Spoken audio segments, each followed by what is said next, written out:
When we take refuge in Buddha, Dhamma, Sangha, we're embarking on the greatest voyage of our life. We don't know the ending of this voyage, but we know that there are qualities to develop. And we begin with establishing our virtue. Establishing virtue is valuing kindness, valuing nonviolence and harmlessness. If we are focused on harmlessness, that begins with a level of contentment. It is not easy to be content with everything that life presents to us. But if we can remember to be content, even if what we receive is disabling, displeasing, unsatisfying, or hurtful, we try to return to a sense of this is how things are, and we can receive without veering into discontent. This is where the restraint must come in. We use our dedication to harmlessness to restrain the mind from harming itself with unwholesome reactivity, with a sense of ill will or rejection. That doesn't mean we approve, but it means that we receive with a heart that is open, like the earth. Whatever we throw on the earth, it receives it. Even if it harms the earth receives it.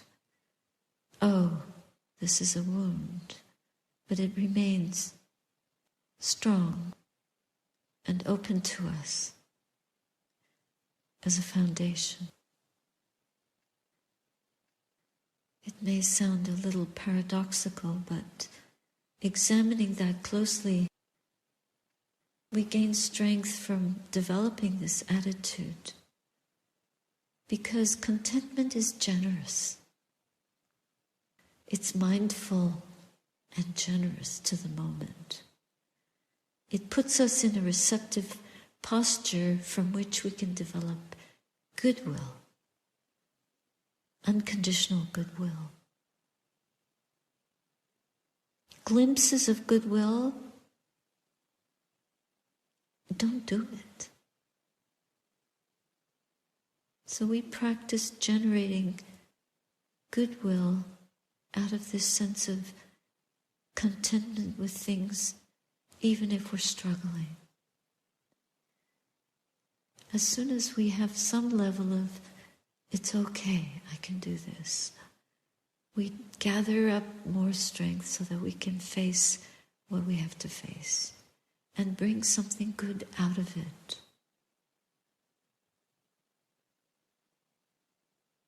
Tie the threads together somehow so that we can endure through a hardship to gain better footing into goodness, harmlessness, generosity. A generosity of heart is the footing for metta, for goodwill. We can't just manufacture metta out of a complaining and irritated mind. We have to establish some prerequisites, some preliminary conditions that will uphold a goodwill of mind. Otherwise it won't last, it'll sputter out quickly. So counting our blessings, reflecting and rejoicing in our virtuous commitment, our intention to do good, to be well, to be grateful and gracious. Gracious is, there's a grace, a graceful, but also a beauty of heart that can weave from the moment something harmless and pleasing, beneficial, benevolent. The metta itself is a form of benevolence that we can engender as we purify the mind more and more. Purifying the mind is a lifelong work, but whatever more skillful qualities we've developed, we gather them together like a team, teamwork, and from that we generate this loving kindness. And we begin with ourselves. That might be the most difficult of all. Looking at the mind with all its flaws, with all its frivolity, we bring it back to faith and freedom from ill will. We renounce that which harms us. We do not invest in angry states of mind, in revengeful, resentful, judgmental, opinionated states of mind. We resolve to be forgiving and kind, even to those who do not have the skill to be that way with us. We forgive them as much as we can, and we bear compassion to them as much as we can. But we begin with ourselves, coming back to, may I be well, may I be happy, may I be peaceful, may I be free from danger, free from harm, free from ignorance, free from delusion. And we keep pervading that feeling of goodwill towards ourselves as a friendliness. How can we find true happiness if we cannot be a good friend to ourselves? And that doesn't mean conceited, thinking, well, I'm so great, but just to be honest, truly look in the mirror and see what's there, forgive, encourage, sustain qualities that can bring sense, wisdom, and wise choices in life to bear. May I be well. May I be happy. May I bring happiness into my life and to others. May I be wise. May I be kind. What a generous mind state that is right there. As soon as we intend the mind in this way, direct it in this way, we're practicing a refined level of virtue, contentment, and generosity. It's a foundation. Generous to this being. And when we establish ourselves in this way of giving, we bring forth beautiful strength of goodness, goodwill in the heart. And then we can offer that to others. But first, really bringing it up for ourselves, strengthening it, receiving joy from it. Yes, may I be well, and may I be happy. I'm so blessed. Reviewing all the blessings of our life. I'm breathing, I'm not injured, I have a good life, I can make my life better, I can change myself, I can grow in Dhamma, I can practice kindness. May I continue in this direction. May I emulate those qualities and live them, practice them. Know them moment by moment. Really know them, experience them by living them. Try them out. Try on the dress of kindness. It's such a blessing for us. If we're kind and people shout at us, what will they do? They won't know what to do. Kindness stops anger in its tracks. No one can kill your kindness. They can only kill their own ability to respond to it any way that they want. And of course there is violence in the world, and we may suffer from that, but our kindness never dies. This virtue becomes the bedrock of our consciousness.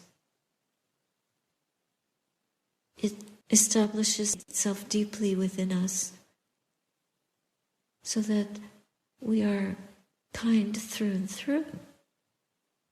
If we continue to be kind, there will be nothing else running through our veins, so to speak, but this blood of kindness, the water of kindness, the fluid, the fluidity, and the cohesion that kindness brings. Water is a cohesive element. Realizing that, may you be well, may you be happy, may you be peaceful,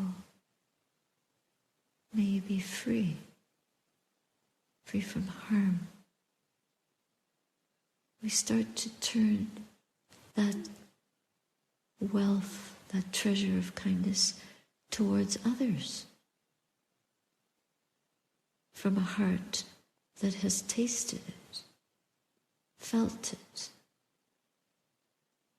embodied it. So the kindness empowers us to share this quality with other beings.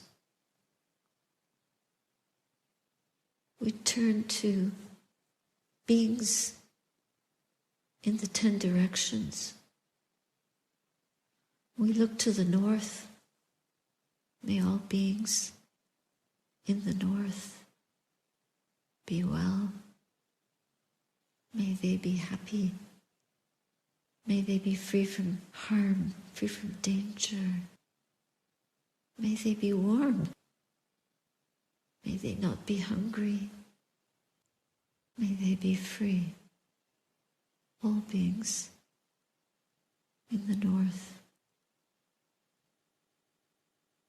As we extend and radiate this quality of goodwill outwards, we're aware that this extension strengthens the quality of goodwill within us. Our generosity expands. It has to. We're moving out of a selfish perspective to a more universal one. May all beings in the south be well. May they be happy. May they be free from harm, free from danger.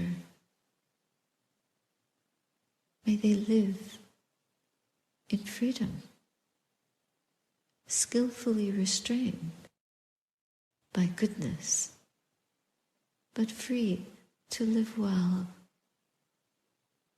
with their families, loved ones, in peace and reconciliation. We continue to radiate this quality of goodwill to all beings in the East. May they all be well. May they be well. Though we cannot guarantee, but we can still share that intention, that wish for their well-being. Clouds may come, but the sun continues to shine. So we pervade the goodwill wherever it may reach. We pervade it. May all beings in the East be well. May they be happy to the fullest extent possible in whatever conditions they face. And already we are tasting the buds of compassion, because goodwill goes to those who know wellness. Compassion goes to those who are suffering, those who may be in a terrible situation. We wish them freedom from suffering, freedom from danger, freedom from harm. May they then be free in the truest sense. May they be peaceful. We are not pervading with the mind of expectation, but only with the mind of pure, open-hearted generosity, to share this energetically as much as our heart can open to.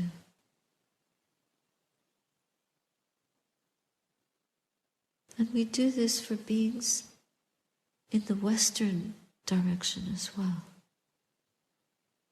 May all beings to the west of us be well and happy and peaceful. We radiate this quality of goodwill, of love. The heart is open, joyful, in this field of goodness shared, resplendent. We feel happy in pervading in this way. May you be free from every kind of suffering or harm or danger. May you gain the fruits of this practice. May your hearts be liberated, knowing the joys of this human journey to the fullest.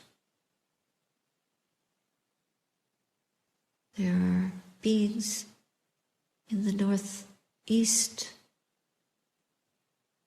We radiate in that direction. May you be well. May you be happy. May you live unencumbered. May you be cared for, protected. May you be free. So many beings in this world, beings in rural areas, beings in large cities, beings living alone, families, beings being born, beings working hard, beings sick and close to death, beings dying. beings abandoned, beings found. May they all receive the blessings of our practice. May all beings in the northwest, southeast, southwest, may all these beings be well, happy, and peaceful. May they gain blessings from our well-wishing. May these acts of goodwill, these words of goodwill, these intentions of loving kindness spread far and wide to all these beings, unconditionally. We've circled the planet, holding it in its entirety, above and below, all around and everywhere, galaxies, infinite galaxies we cannot conceive of, not conceivable. That is the breadth of this Dhamma. The mind cannot find the ending at all. It is endless in scope. Therefore, we pervade into that infinity, this infinite range of goodness, of goodwill, of kindness, of healing, of wholeness, of purity, benevolent, radiant, true, undiversified, sublime. This loving kindness can open us to great compassion for the suffering of the world. Again, we begin with radiating the compassion to ourselves, and then outwardly in all directions, until we can pervade more and more unconditional compassion, not asking for things to be other than they are, just acknowledging the state of the world and extending ourselves, our minds, opening the heart to unconditional compassion. Whatever suffering there is, we feel that compassion for the pain of others. From this field of generosity and empathy, we can also train the mind in the practice of mudita, an altruistic joy for the success, for the happiness, for the good fortune of beings everywhere, from one part of the earth to the other. But eventually, we train the mind in all these qualities to graduate to a dimension of equanimity with all conditions. That this heart from which we work can be peaceful in the middle of whatever arises. Horrific, joyful, frightening, or beautiful. We hold them all equally, like the sun radiating light in all directions for all beings. Equanimity is not indifference. It is the superlative empathy and care which is never diminished by that which it cares about, nor is it increased by that which it rejoices for. That is because it is unconditioned. And changeless.